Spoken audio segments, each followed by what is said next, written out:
Hello, everyone. Got a few dirty jokes for you today. So Hillary Clinton goes to her doctor for a physical, only to find out that she's pregnant. She is furious. Here just became the senator of New York, and this has happened to her. She gets Bill on the phone and immediately starts screaming. How could you have let this happen? With all that's going on right now, you go and get me pregnant. How could you? I can't believe this. I just found out I am 5 weeks pregnant, and it is all your fault. Your fault. Well, what have you got to say? There is nothing but dead silence on the phone. She screams again. Did you hear me? Finally, she hears Bill's very, very quiet voice. In a barely audible whisper, he says, "Who is this?" So an elderly man suffered a massive heart attack. The family drove wildly to get him to the emergency room. After what seemed like a very long wait, the ER doctor appeared wearing his scrubs and a long face. "Sadly," he said, "I'm afraid Grandpa is brain dead, but his heart is still beating." "Oh, dear God," cried his wife, her hands clasped against her cheeks with shock. "We've never had a politician in the family before." So I get irritated when people come down our police officers saying that they don't care about others. Well, here's a story that clearly shows not all cops are in that category. This story involves the police department in the small hill country town of Fredericksburg, who reported finding a man's body last Saturday in the early evening in the Pedernales River near the State Highway 87 bridge. The dead man's name would not be released until his family had been notified. The victim apparently drowned due to excessive beer consumption while visiting someone in Kerrville. He was wearing black fishnet stockings, a red garter belt, a pink G-string, purple lipstick, and an Obama t-shirt. The police removed the Obama t-shirt to spare his family any unnecessary embarrassment. See there, police do care. So a farmer finally decided to buy a TV. The store assured him that they would install the antenna and TV the next day.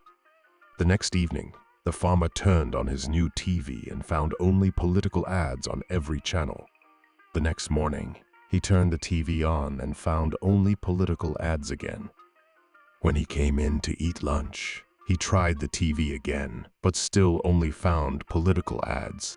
The next day, when he still found only political ads, he called the store to complain. The owner said that it was impossible for every channel to only have political ads, but agreed to send their repairman to check the TV. When the TV repairman turned on the TV, he found that the farmer was right. After looking at the TV for a while, he went outside to check the antenna. In a few minutes, he returned and told the farmer he had found the problem. The antenna had been installed on top of the windmill and grounded to the manure spreader. So a politician was sitting at his campaign headquarters when the phone rang. He listened intently, and after a moment, his face brightened. When he hung up, he immediately phoned his mother to tell her the good news. "Mom," he shouted, "the results are in. I won the election." "Honestly?" she asked. The politician's smile faded. "Oh, heck, Mom. Why bring that up at a time like this?" So, an economics professor at Texas Tech University said he had never failed a single student before, but had once failed an entire class. The majority of that class had insisted that socialism worked and that no one would be poor and no one would be rich, a great equalizer. The professor then said, "Okay, we will have an experiment in this class on socialism.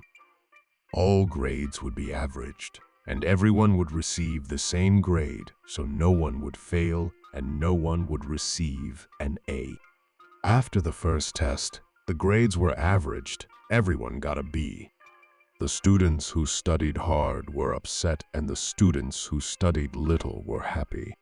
But as the second test rolled around, the students who studied little had studied even less, and the ones who studied hard decided they wanted a free ride too, so they studied little. The second test average was a D. No one was happy. When the third test rolled around, the average was an F. The scores never increased as bickering, blame, name, calling all resulted in hard feelings, and no one would study for anyone else. All failed to their great surprise, and the professor told them that socialism would ultimately fail, because the harder to succeed, the greater the reward. But when a government takes all the reward away, no one will try or succeed. The economics professor concluded that the problem with socialism is that you eventually run out of other people's money. So, 3 contractors are bidding to fix a broken fence at the governor's mansion in Springfield, Illinois, one from Chicago, another from Tennessee, and a third from Kentucky. They all go with to examine the fence. The Tennessee contractor takes out a tape measure and does some measuring, then works some figures with a pencil. "Well," he says, "I figure the job will run about $900, $400 for materials, $400 for my crew, and $100 profit for me." The Kentucky contractor also does some measuring and figuring, then says, "I can do this job for $700, $300 for materials, $300 for my crew, and $100 profit for me." The Chicago contractor doesn't measure or figure, but leans over to and whispers $2,700. The governor is incredulous and whispers back, "You didn't even measure like the other guys. How did you come up with such a high figure?" The Chicago contractor whispers back, $1,000 for me, $1,000 for you, and we hire that guy from Kentucky to fix the fence. "Done," the governor replies. So once upon a time, in a village, a man appeared and announced to the villagers that he would buy monkeys for $10 each. The villagers, seeing that there were many monkeys around, went out to the forest and started catching them. The man bought thousands at $10, and as supplies started to diminish, the villagers stopped their effort. He further announced that he would now buy at $20. This renewed the efforts of the villagers, and they started catching monkeys again. Soon the supply diminished even further, and people started going back to their farms. The offer increased to $25 each, and the supply of monkeys became so little that it was an effort to even see a monkey, let alone catch it. The man now announced that he would buy monkeys at $50. However, since he had to go to the city on some business, his assistant would now buy on behalf of him. In the absence of the man, the assistant told the villagers, "Look at all these monkeys in the big cage that the man has collected. I will sell them to you at $35, and when the man returns from the city, you can sell them to him for $50 each." The villagers rounded up with all their savings and bought all the monkeys. Then they never saw the man nor his assistant, only monkeys everywhere. Now, you have a better understanding of how the stock market works. So I was talking to a friend of mine's little girl the other day. I asked her what she wanted to be when she grew up, and she replied, "I want to be president." Both of her parents are liberal Democrats and were standing there. So then I asked her, "If you were president, what would be the first thing you would do?" She replied, "I'd give houses to all the homeless people." Wow, what a worthy goal. I told her, "You don't have to wait until you're president to do that." You can come over to my house and mow, pull weeds, and sweep my yard, and I'll pay you $50. Then I'll take you over to the grocery store where this homeless guy hangs out, and you can give him the $50 to use toward a new house. Since she is only 6, she thought that over for a few seconds. While her mom glared at me, she looked me straight in the eye and asked, "Why doesn't the homeless guy come over and do the work, and you can just pay him the $50? And I said, "Welcome to the Republican Party." Her folks still aren't talking to me. So Barack Obama is rallying for banning all guns in America. At a recent rural elementary school assembly in East Texas, he asked the audience for total quiet.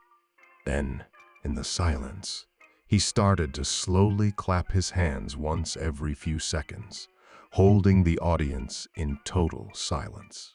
"And," he said into the microphone, "Children, every time I clap my hands together, a child in America dies from gun violence." Then, little Bobby Joe, with a proud East Texas drawl, pierced the quiet and said, "Well, dumbass, stop clapping." So Einstein dies and goes to heaven.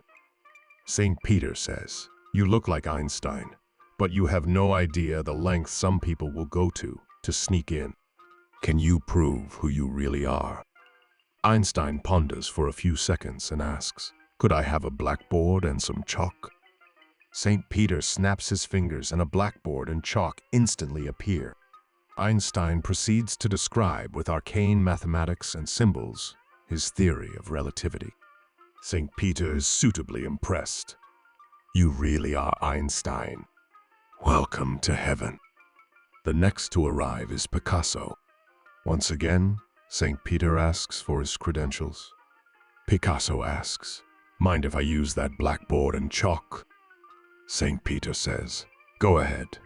Picasso erases Einstein's equations and sketches a truly stunning mural with just a few strokes of chalk. St. Peter claps. "Surely you are the great artist you claim to be. Come on in." Then St. Peter looks up and sees George Bush. St. Peter scratches his head and says, "Einstein and Picasso both managed to prove their identity. How can you prove yours?" George looks bewildered and says, "Who are Einstein and Picasso?" St. Peter sighs. "Come on in, George." So, the Pope took a couple of days off to visit the mountains for some sightseeing. He was cruising along the campground in the Pope Mobile when there was a frantic commotion just at the edge of the woods. A helpless Democrat, wearing sandals, shorts, a Help the Whales t-shirt, and a tree hugger hat, was screaming while struggling frantically, thrashing around trying to free himself from the jaws of a 10-foot grizzly. As the Pope watched horrified, a group of Republican loggers came racing up. One quickly fired a .44 Magnum into the bear's chest. The other two reached up and pulled the bleeding, semi-conscious Democrat from the bear's grasp. Then, using long clubs, the 3 loggers finished off the bear, and 2 of them threw it onto the bed of their truck, while the other tenderly placed the injured Democrat in the back seat. As they prepared to leave, the Pope summoned them to come over. "I give you my blessing for your brave actions," he told them. "I heard there was a bitter hatred between Republican loggers and Democratic environmental activists, but now I've seen with my own eyes that this is not true." As the Pope drove off, one of the loggers asked his buddies who was that guy. "It was the Pope," another replied. "He's in direct contact with God and has access to all God's wisdom." "Well," the logger said, "he may have access to all God's wisdom, but he sure doesn't know anything about bear hunting. By the way, is the bait holding up, or do we need to go back to town and snatch another one?" So tired of his low approval ratings, the president called up the head of the CIA and said, "I want your very best agent over here first thing in the morning." Moments later, a call went out to the Middle East, and the most gifted American agent was headed back to Washington. The next morning, the agent was escorted into the Oval Office. The president said, "I hear you're the best in the business. I can't trust what my staff tells me. So I want you to visit every state in the Union, every major city. I want you to stay out on the road until you have an idea of what the vast majority of Americans would like to see happen in the Oval Office. Understand?" The CIA agent responded affirmatively. He left the White House and wasn't heard from for nearly 4 months. Finally, he showed up early on a Saturday morning, and the president saw him immediately. The president said, "Did you find out what an overwhelming majority of Americans want done here in this office?" "Yes, sir." "Well then, express the will of the people," the president ordered. So the agent stood up, made a fist, and punched him in the nose. So a little boy wanted $100 very badly and prayed for weeks, but nothing happened. Then he decided to write God a letter requesting the $100. When the postal authorities received the letter to God, USA, they decided to send it to the president. The president was so amused that he instructed his secretary to send the little boy a $5 bill. The president thought this would appear to be a lot of money to a little boy. The little boy was delighted with the $5 bill and sat down to write a thank you note to God, which read, "Dear God, thank you very much for sending the money. However, I noticed that for some reason you sent it through Washington, D.C., and those bastards deducted $95 in taxes. So I was traveling in a blue state when a tire on my car blew out. Checking my spare, I found that it too was flat. My only option was to flag down a passing motorist and get a ride to the next town. The first vehicle to stop was an old man in a van. He yelled out the window, "Need a lift?" "Yes, I sure do," I replied. "You a Republican or Democrat?" asked the old man. "Republican," I replied. "Well, you can just go to hell," yelled the old man as he sped off. Another guy stopped, rolled down the window, and asked me the same question. Again, I gave the same answer, Republican. The driver gave me the finger and drove off. I thought it over and decided that maybe I should change my strategy, since this area seemed to be overly political, and there appeared to be few Republicans. The next car to stop was a red convertible, driven by a beautiful blonde. She smiled seductively and asked if I was a Republican or Democrat. "Democrat," I shouted. "Hop in," replied the blonde. Driving down the road, I couldn't help but stare at the gorgeous woman in the seat next to me, the wind blowing through her hair, and a short skirt that continued to ride higher and higher up her thighs. Finally, I yelled, "Please stop the car." She immediately slammed on the brakes, and as soon as the car stopped, I jumped out. "What's the matter?" she asked. "I can't take it anymore," I replied. "I've only been a Democrat for 5 minutes, and already I want to screw somebody." So one day, a 4th grade teacher asked the children what their mothers did for a living. All the typical answers came up: teacher, nurse, businesswoman, saleswoman, doctor, lawyer, and so forth. However, little Justin was being uncharacteristically quiet, so when the teacher prodded him about his mother, he replied, "Well, my mother's an exotic dancer in a cabaret and takes off all her clothes in front of men, and they put money in her underwear. Sometimes, if the offer is really good, she will go home with some guy and stay with him all night for money." The teacher, obviously shaken by this statement, hurriedly set the other children to work on some exercises and then took little Justin aside to ask him, "Is that really true about your mother?" "No," the boy said.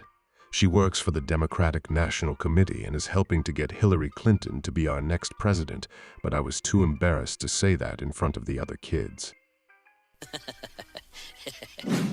So a woman married 3 times walked into a bridal shop one day and told the sales clerk that she was looking for a wedding gown for her 4th wedding. "Of course, madam," replied the sales clerk. "Exactly what type and color dress are you looking for?" The bride-to-be said, "A long, frilly white dress with a veil." The sales clerk hesitated a bit, then said, "Please don't take this the wrong way, but gowns of that nature are considered more appropriate for brides who are being married the first time for those who are a bit more innocent, if you know what I mean. Perhaps ivory or sky blue would be nice."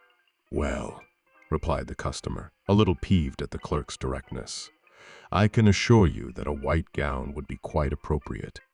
Believe it or not, despite all my marriages, I remain as innocent as a first-time bride. You see, my first husband was so excited about our wedding. He died as we were checking into our hotel. My second husband and I got into such a terrible fight in the limo on our way to our honeymoon that we had that wedding annulled immediately and never spoke to each other again." "What about your third husband?" asked the sales clerk. "That one was a Democrat," said the woman. "And every night for 4 years, he just sat on the edge of the bed and told me how good it was going to be. But nothing ever happened." So, during a recent publicity outing, Hillary sneaked off to visit a fortune teller of some local repute. In a dark and hazy room, peering into a crystal ball, the mystic delivered grave news. "There's no easy way to say this, so I'll just be blunt. Prepare yourself to be a widow. Your husband will die a violent and horrible death this year." Visibly shaken, Hillary stared at the woman's lined face, then at the single flickering candle, then down at her hands. She took a few deep breaths to compose herself. She simply had to know. She met the fortune teller's gaze, steadied her voice, and asked her question. "Will I be acquitted?" So, a professional genealogical researcher discovered that Hillary Clinton's great-great-uncle, Remus Rodham, was hanged for horse stealing and train robbery in Montana in 1889. The only known photograph of Remus shows him standing on the gallows.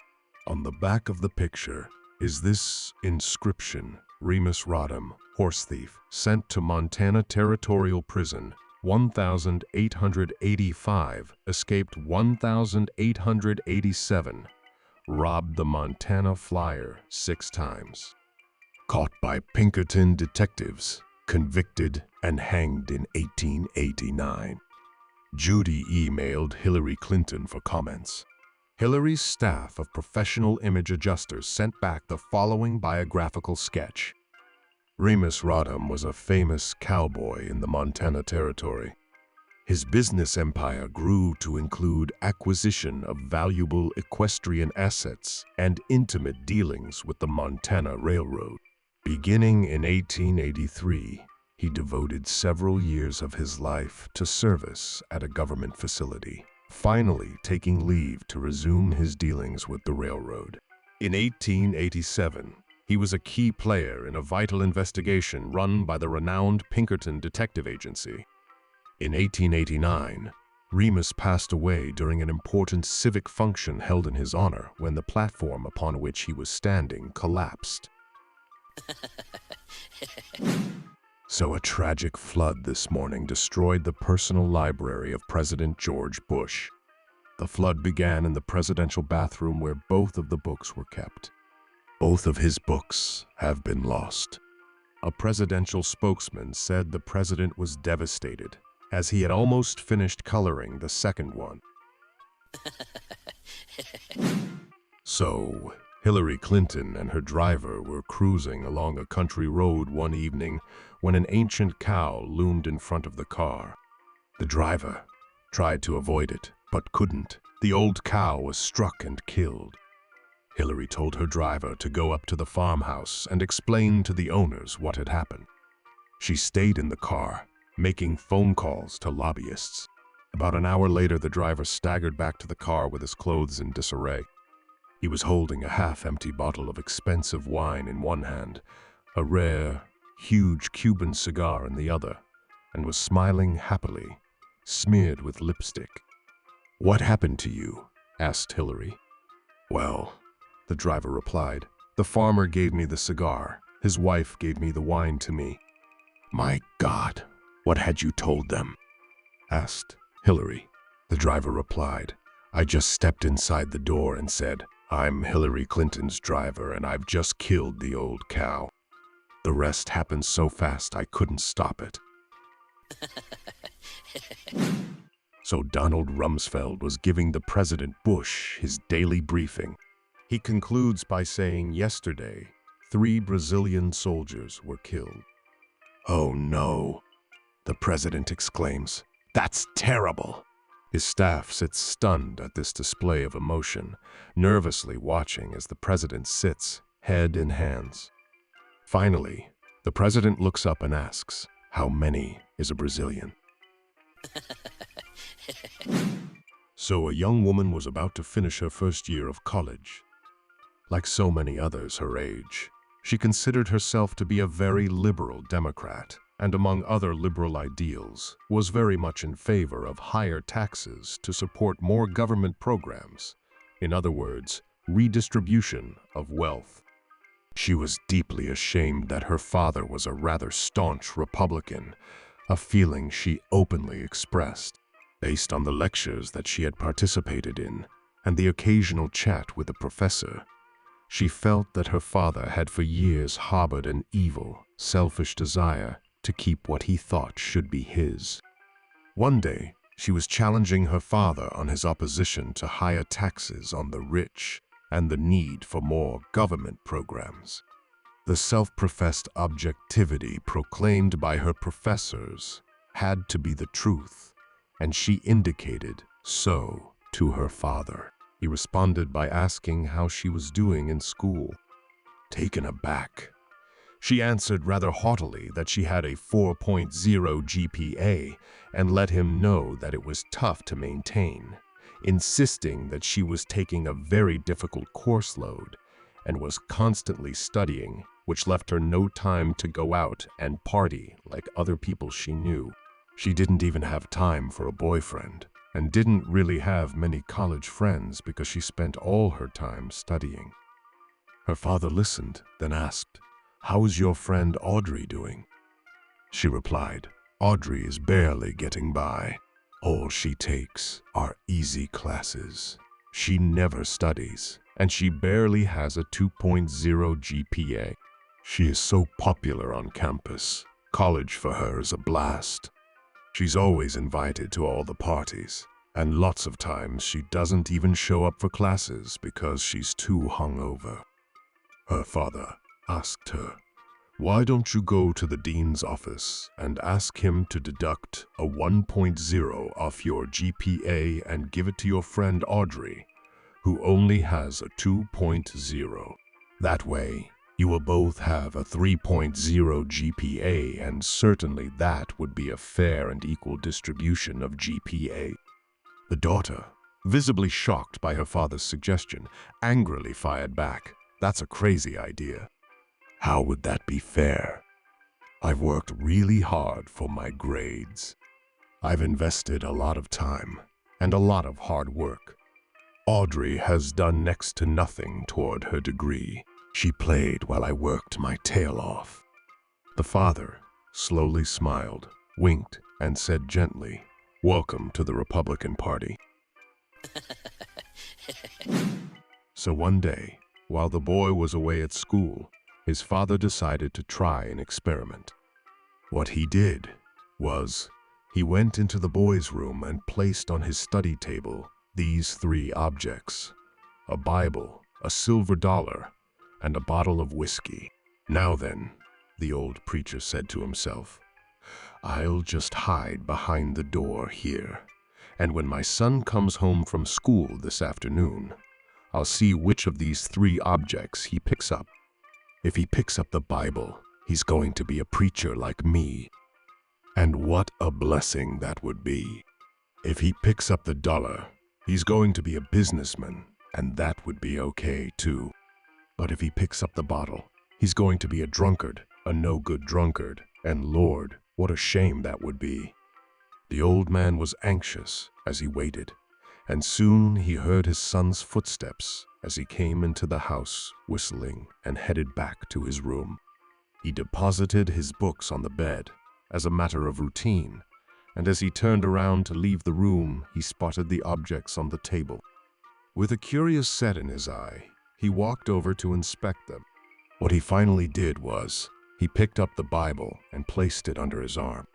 He picked up the silver dollar and dropped it into his pocket, uncorked the bottle, and took a big drink. "Lord have mercy," the old man whispered. "He's gonna be a politician." So when Clinton was still president, he returned after a weekend trip home to Arkansas and stepped from the helicopter and onto the White House lawn. He was carrying 2 Arkansas-bred hogs. At the bottom of the steps, a young Marine snapped to attention, saluted sharply, and said, "Fine-looking pigs, sir." Clinton turned and glared at the boy. "Son, don't you know I'm from Arkansas? These ain't pigs, they're hogs."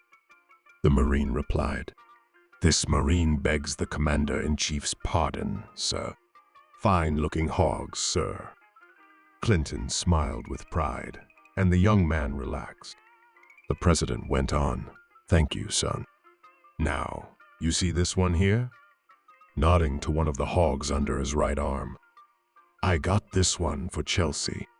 Then he nodded to the hog on his left. "And got this one here for Hillary." At that, the Marine snapped back to attention and said, "Outstanding trade, sir." So, Hillary Clinton died and went to heaven. As she stood in front of St. Peter at the pearly gates, she saw a huge wall of clocks behind him. She asked, "What are all those clocks?" St. Peter answered, "Those are lie clocks. Everyone on earth has a lie clock. Every time you lie, the hands on your clock will move." "Oh," said Hillary, "whose clock is that?" "That's Mother Teresa's. The hands have never moved, indicating that she never told a lie." "Whose clock is that?"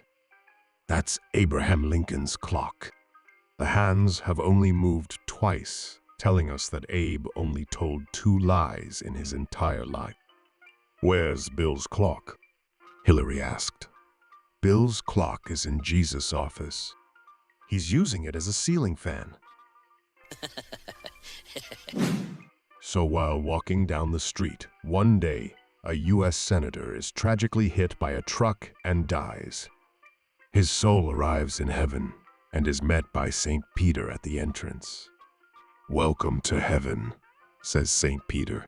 "Before you settle in, it seems there is a problem. We seldom see a high official around these parts, you see, so we're not sure what to do with you." "No problem. Just let me in," says the man. "Well, I'd like to, but I have orders from higher up. What we'll do is have you spend 1 day in hell and 1 in heaven. Then you can choose where to spend eternity." "Really, I've made up my mind. I want to be in heaven," says the senator. "I'm sorry, but we have our rules." And with that, St. Peter escorts him to the elevator, and he goes down to hell. The doors open and he finds himself in the middle of a green golf course. In the distance is a clubhouse, and standing in front of it are all his friends and other politicians who had worked with him. Everyone is very happy and in evening dress. They run to greet him, shake his hand, and reminisce about the good times they had while getting rich at the expense of the people. They play a friendly game of golf and then dine on lobster, caviar, and champagne. Also present is the devil, who really is a very friendly guy who has a good time dancing and telling jokes.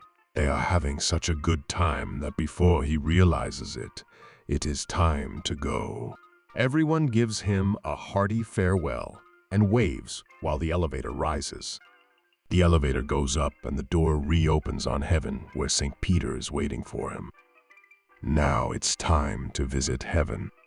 So, 24 hours pass with the senator joining a group of contented souls, moving from cloud to cloud, playing the harp and singing. They have a good time, and before he realizes it, the 24 hours have gone by and St. Peter returns.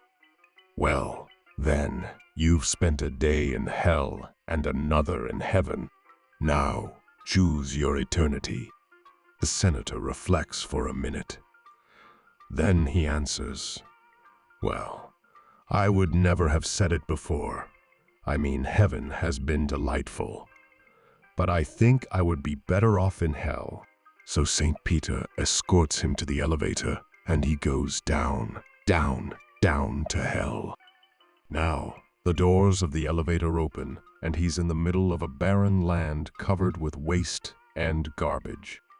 He sees all his friends, dressed in rags, picking up the trash and putting it in black bags as more trash falls from above. The devil comes over to him and puts his arm around his shoulder. "I don't understand," stammers the senator. "Yesterday I was here, and there was a golf course and clubhouse, and we ate lobster and caviar, drank champagne, and danced and had a great time. Now there's just a wasteland full of garbage, and my friends look miserable. What happened?" The devil looks at him, smiles, and says, "Yesterday we were campaigning.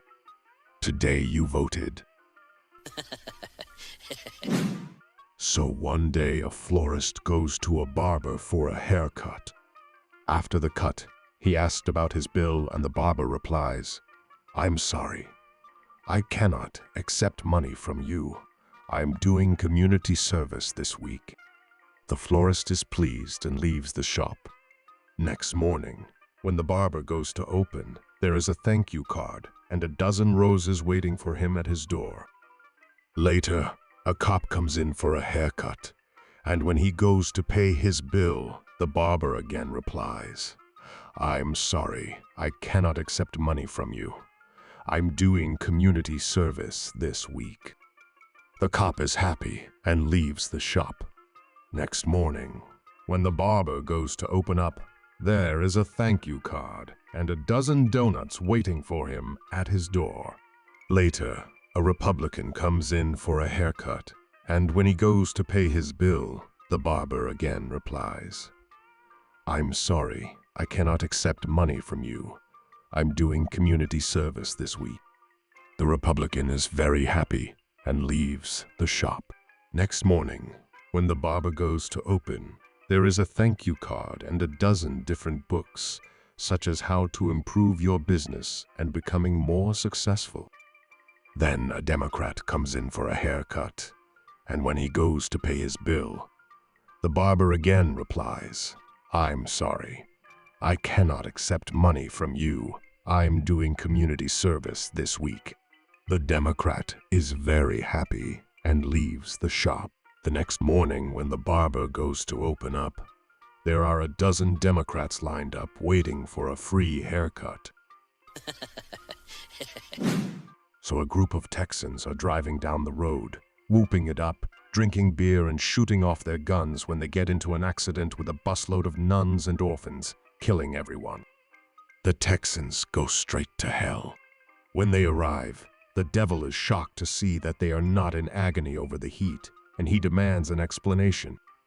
"Well, sir, we're from Texas, and we're used to the heat," says one. "This infuriates the devil, and he cranks the thermostat up to its highest setting. The lost souls all over hell start wailing. I'll check on them in the morning and see how they like this. The devil snorts and disappears in a ball of fire. The next morning, the devil shows up at the Texans' campsite, and sure enough, they are showing some signs of discomfort. They have taken off their 10-gallon hats and are fanning themselves. One has even rolled up his sleeves. "Well, sir," explains a Texan, "when you've been on a cattle drive in Lubbock during August, this ain't hardly nothing." The devil is now so angry he is seeing red. "Those damn Texans seem immune to heat. Let's see what happens when I turn off the heat," he says as he heads to the thermostat. "I'll check on them tomorrow." So, in the morning, the devil arrives at the Texans' campsite, and they are all whooping and hollering and drinking the beers from the ice chest in the back of the pickup now that they have ice to chill them with. The wail of the lost souls is deafening, but the Texans are partying like there is no tomorrow. "I don't get it," the devil says, completely defeated. "I tried to roast you, and it had no effect. And then I tried to freeze you, and you are partying. You Texans are made of tough stuff. But why are you celebrating?" A Texan takes a swig from a bud in a long neck and replies, "Look around. Hell is frozen over. That's just gotta mean there's another Bush in the White House."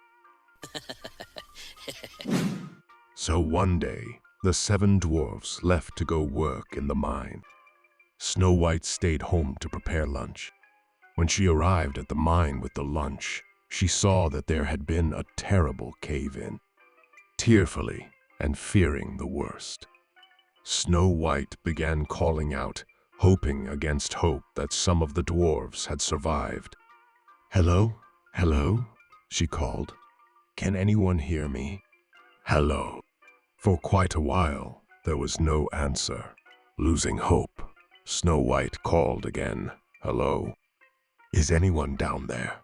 Just as she was about to give up all hope, there came a faint voice from deep in the mine. The voice said, "Vote for Hillary. Vote for Hillary."